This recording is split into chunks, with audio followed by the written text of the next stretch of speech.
आज दुनिया के एक महत्वपूर्ण भाग में स्थिति इतना गंभीर बन चुका है कि किसी भी समय पर एक छोटी सी गलती के कारण ये भाग वर्ल्ड मैप से वाइप आउट हो सकता है। और यदि ऐसा हुआ तो भारत के लोगों को अपना बाइक एवं कार बेचकर साइकिल खरीदना पड़ जाएगा, विदेशों में नौकरी कर रहे लोगों को वापस आना पड़ जाएगा एवं देश का जीडीपी मुंह के बल नीचे गिर जाएगा। कहानी है वर्ल्ड वॉर 3 के मेडिटेरियन फ्रंट का, जहां पर अब इजराइल एवं लेबनान के बीच पूर्ण युद्ध आरंभ होने जा रहा है। और यदि भविष्य मालिका की माने तो अब यह संघर्ष भयंकर होने वाला है।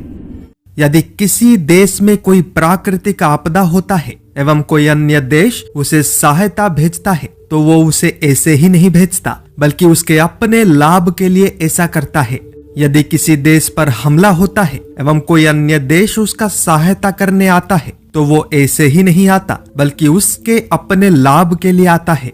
जियोपॉलिटिक्स का मूल सिद्धांत यही है कि यहाँ कोई भी देश ना शत्रु होता है ना ही मित्र, बस अपने लाभ के लिए किसी देश से शत्रुता या मित्रता किया जाता है। वैश्विक भू राजनीति का ये खेल वर्तमान के समय पर 2 महाशक्तियों पर केंद्रित है। एक है रशिया, दूसरा है यूएसए। बाकी सभी देश या तो रशिया के पक्ष में है या यूएसए के पक्ष में, एवं कुछ न्यूट्रल भी हैं। परंतु इन 2 सुपर पावर्स का लड़ाई अब लगभग पूरी दुनिया में फैल चुका है, जिसका परिणाम अत्यंत घातक साबित हो रहा है। दुनिया का फूड बास्केट कहे जाने वाला यूक्रेन आज पूर्ण रूप से समाप्त हो चुका है। दुनिया के महान नेताओं में से एक यासिर अराफात का पैलेस्टीन भी आज लगभग समाप्त होने के कगार पर खड़ा है। दुनिया का प्राचीन तथा प्राकृतिक सुंदरता से परिपूर्ण अफ्रीकन कॉन्टिनेंट के अनेकों देश आज बर्बाद हो चुके हैं एवं यूरोप के लगभग हर एक देश में आज क्रिश्चियंस का संख्या कम और मुस्लिम्स का संख्या अधिक हो चुका है। इतना अधिक कि कुछ देशों में शरिया कानून लागू करने का मांग तक उठ रहा है। भविष्य मालिका के अनेकों ग्रंथों में स्पष्ट रूप से कहा गया था कि 22 अंक में विश्व युद्ध का नींव रखा जाएगा एवं 24 अंक में इस विश्व युद्ध का अंतिम चरण आरंभ हो जाएगा। 2022 में रशिया एवं यूएसए का प्रॉक्सी यूक्रेन के बीच युद्ध आरंभ हुआ एवं आज रूसो यूक्रेन युद्ध के साथ साथ इजराइल एवं रेड सी में भी युद्ध जारी है। यानी ये संघर्ष सामान्य नहीं है, क्योंकि सामान्य होता तो कब का समाप्त हो जाता। उल्टा अब तो ये और अधिक तीव्रता के साथ बढ़ते जा रहा है एवं एक के बाद एक देश इसका शिकार बनते जा रहे हैं। 600 वर्ष पूर्व संत गुरु अच्युतानंद जी ने ऐसे ही नहीं कह दिया था कि होइब महासमर देश देश मध्य अति प्रबल लो जाई फूल, अर्थ होगा महायुद्ध देशों देशों के बीच अति प्रबल। परंतु प्रश्न यही है कि अब आगे क्या होने वाला है। पूरी दुनिया युद्ध से भयभीत नहीं है, क्योंकि इतिहास में ऐसे अनेकों युद्ध हो चुके हैं। दुनिया केवल एक चीज को लेकर भयभीत है, न्यूक्लियर अटैक यानी परमाणु हमला। भविष्य मालिका के एक महागुप्त ग्रंथ में गुरुदेव ने कहा था कि परमाणु बोमा जे पकाइण देबे छिन्न छत्र होइब संसार से ही काले, अर्थ परमाणु बम फेंका जाएगा जिसके कारण पृथ्वी तबाह हो जाएगा। कुछ और ग्रंथों में लिखे तथ्यों के अनुसार दुनिया पर न्यूक्लियर अटैक का संकट मीन शनि योग के दौरान ही आरंभ होगा एवं न्याय के देवता शनि अंतिम राशि मीन में इसी साल के अंतिम दिनों में प्रवेश होने वाले हैं।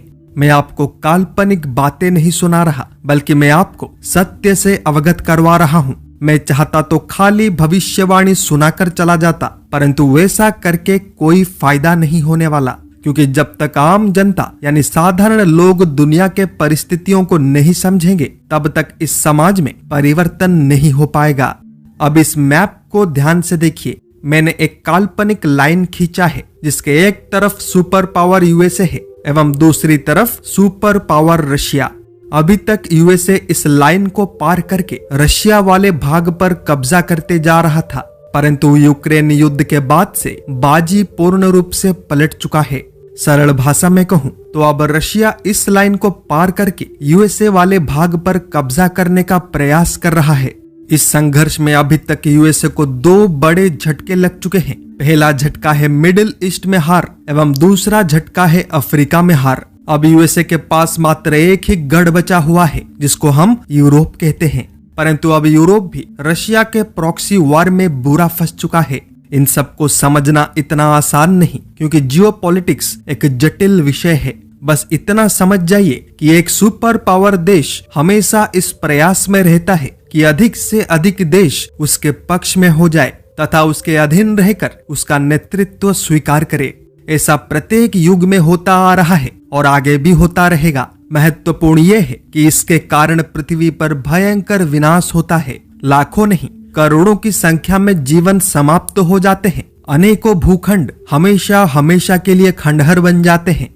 मेरे इस बात को याद रखिएगा, जब रशिया को लगेगा कि अब यूएसए पूरी दुनिया से अलग थलग हो चुका है, तभी जाकर वो उस पर परमाणु हमला करेगा। एवं वर्तमान रशिया को इसमें 80% सफलता मिल चुका है। इसी कारण ही तो उसने यूएसए के तट पर अपने न्यूक्लियर वेपन्स को तैनात कर दिया है, नॉर्थ कोरिया के साथ डिफेंस पैक्ट साइन कर लिया है एवं अंतरिक्ष में भी अपने न्यूक्लियर वेपन्स को डिप्लॉय कर चुका है। रशिया को हराना कठिन ही नहीं, असंभव है, क्योंकि उसे द्वापर युग का वरदान प्राप्त है।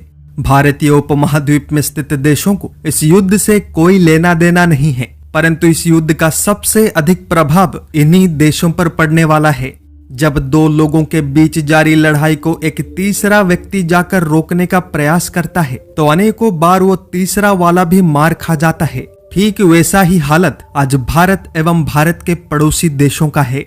मेडिटेरियन में तनाव बढ़ने के कारण कच्चे तेल का व्यापार प्रभावित हो सकता है। यूरोप में तनाव बढ़ने के कारण पूरा का पूरा ग्लोबल ट्रेड ही बर्बाद हो सकता है। एवं सबसे महत्वपूर्ण, युद्ध का चिंगारी इन देशों तक भी फैल सकता है।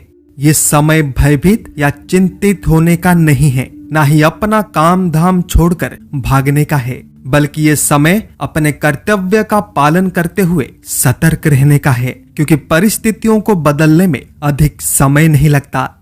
आप भी इस परिवार का हिस्सा बने। लाइक, शेयर, सब्सक्राइब एवं फॉलो करें, ताकि सच हर घर तक पहुंच पाए। जय जगन्नाथ, जय पंचसखा, जय हिंद।